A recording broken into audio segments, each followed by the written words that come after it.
guys, welcome back to another episode. Today I'm here with James.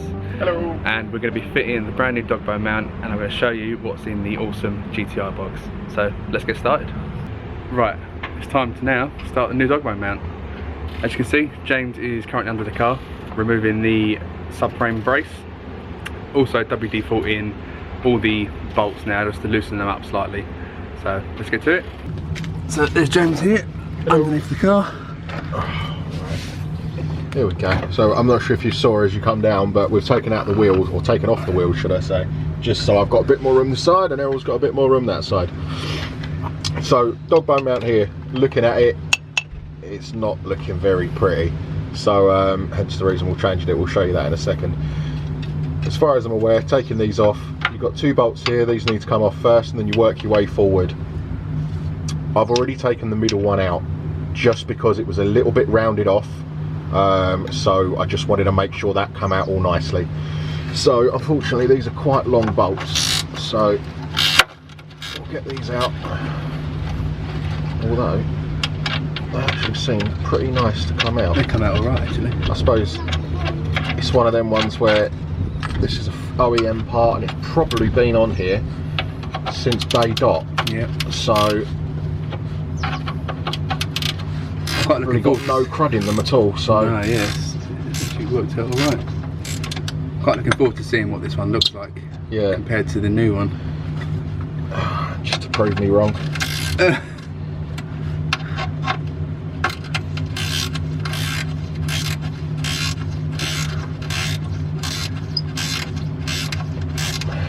Where these have been on here for so long, you sometimes find that they need a bit of a whack to come off because they've got obviously all the ground in crud basically over all the years it's been in there. So let's take this one off.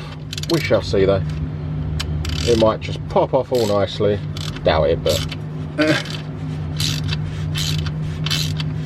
at least the bolts I don't know actually, it's moving. Don't speak too soon though. Yeah, I've just jinxed it now, haven't I? It's never as easy as it sounds. Says the 20-minute job guy. Yep, everything I do takes 20 minutes. And everything he does never takes 20 minutes. Nope. It's about 2 hours plus 20 minutes. We won't talk about that filter, the fuel filter. No, we don't talk about that.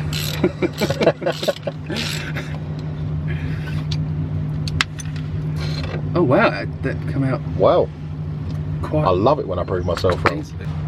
So yeah, as you can see, that was probably well overdue a change, to be honest. So as you can, again, you've got new bushing in here.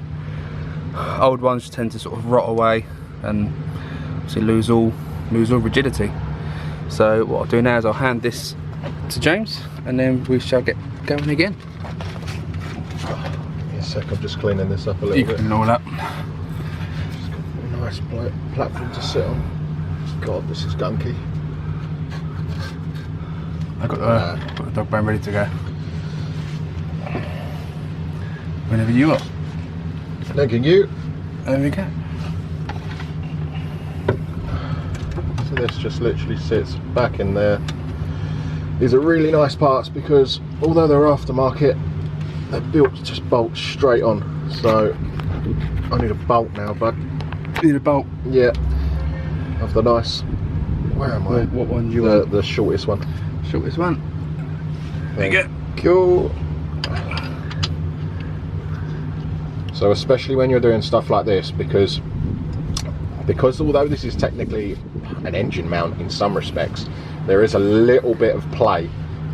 You probably didn't see it on the camera, but the engine will slightly sway to the rear when you take this off, just because it's holding it where it wants to be. So I'm just kind of prizing it up with my left arm whilst I'm finger pushing this or finger tightening this up. Always finger tight everything up first before you start putting any ratchets or spanners on them, just so you know they're all seated properly. Can I have the longest one, please? Longest one. There we go.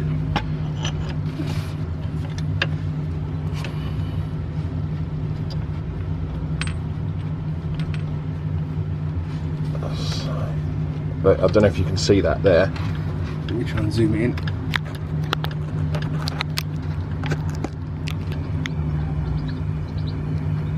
that's actually what the Dogbone mount's preventing it doing. So we've just got to get that in nicely. That'll stay where it is because that's as tight as I can get it just with my fingers, so I don't want to do any more than that.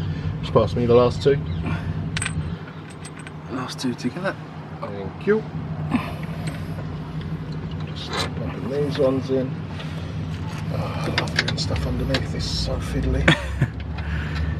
You get all the crud falling in your face. But you've got glasses on. Yeah, which so is some odd, sort of really. protection. Normally I'm wearing my contacts, but yeah, it's I true. just didn't put them in, I guess.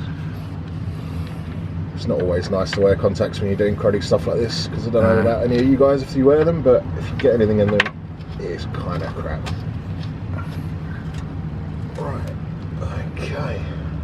So I've put all copper grease around all the new bolts, just because it seats it in a lot nicer to the thread, and again in the future when we want to take it off, it's going to be far easier to bring the bolts out again. So, alright, let's start doing some stuff up. So you can see that it's still super easy to tighten them up because it's all still very loose. I just wanted to get all the bolts in to make sure it's all sitting where it wants to be, because it's something that does move. You want to make sure that they are going and sitting where they want to sit. So this front one here is a 17, I believe. Yeah, 17, and then the two at the rear are 13s. It's a great little upgrade because it doesn't take long really to get the old one out and the new one in. The longest part is probably trying to get the old one out, especially if it's corroded. Yeah, we were really lucky actually. I can't believe it. Yeah, we were quite lucky in that sense. It didn't need anything budging out. Normally things need a, I guess the term is persuasion. Yeah. Let's get the ratchet on the right way around. Yeah, don't undo it.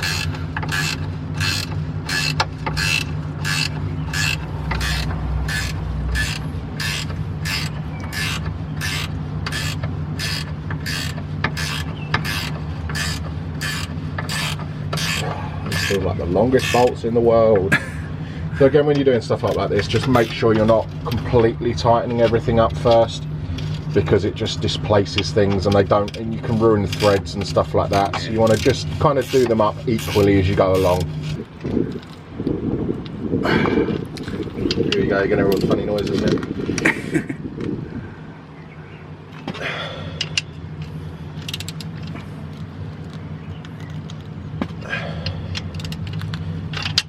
Steady. So those two are all good. Oh, and I've done it again. Oh, I hate ratchet splanners. I like them. Yeah, it's because you're lazy. It makes life easier. It's like a USB though, because you never get them the right way around first. Yeah. Second or third try. Right, and there we have it. New Dogbone mount. So, as promised, I'm going to show you right now what's in the Awesome GTI box.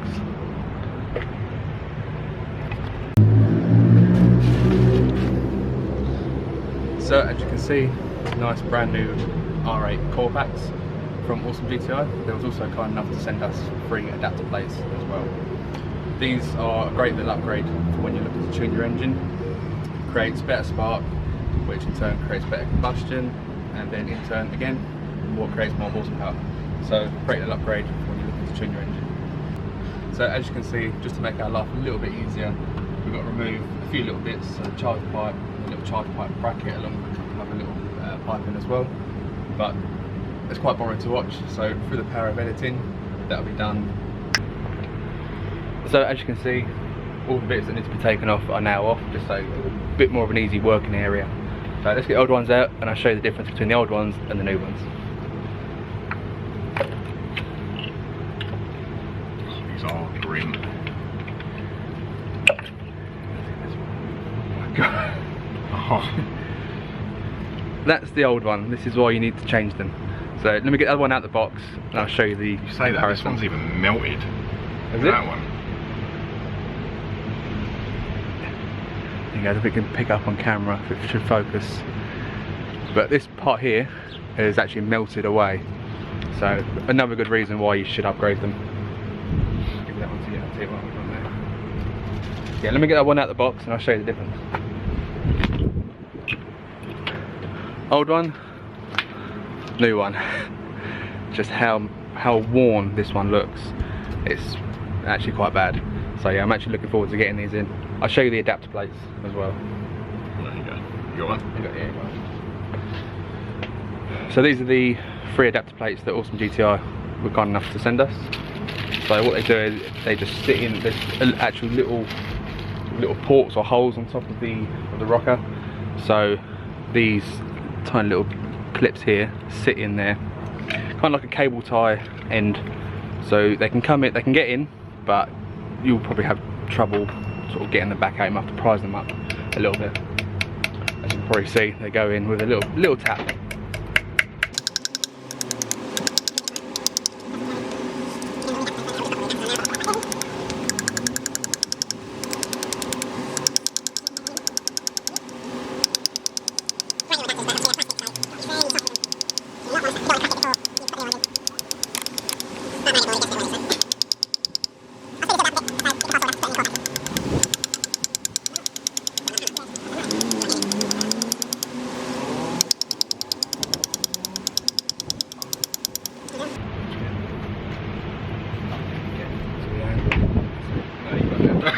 It's too awkward.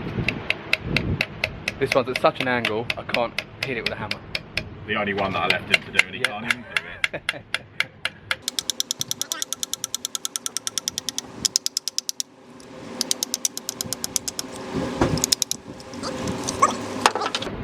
Well, I ain't got any core packs now. You've been greedy and you've kept them all. Yeah, I've kept them all. Right, I'm going to pass you one. Let's test fit that one down your end. It's going to leave a horrible thing on it. Why you do we're this? We're quite particular when it comes to stuff like this. Don't like any markings or... Is it left a bit? Stand by it.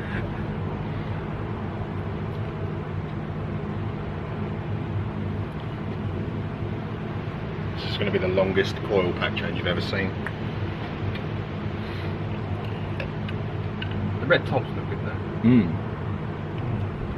Very, very nice. That should be it. It's just because they're a bit longer, so the extension plate just sits it on where it wants to be, basically. I've run out again. Right, I'll give this one. You ain't good at this bit, are you?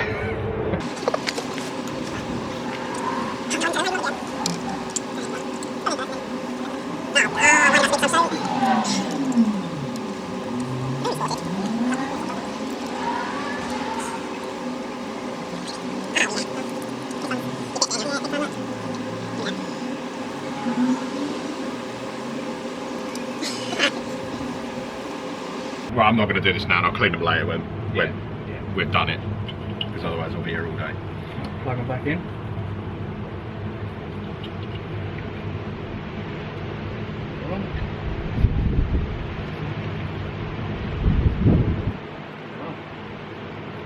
There goes, Oh, a tiny bit of paper. I don't know if you caught that on camera. A tiny bit of paper is now falling down right down there. But I think James has got it. Yeah, boy. right, and there you have it. Right. Simple. Well, That was nice and simple. yeah, but it's going to look really quick because it was just. Now we've got to put it all back together. True. Which I guess again in the editing will be. So there you have it. This is what our day's consisted of today. Got brand new core packs fitted, brand new Dogbone mount fitted. If you guys did enjoy it, don't forget to like and subscribe, and I'll see you in the next one. Bye.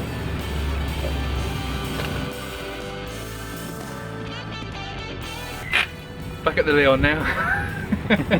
About 3 hours later. Yeah.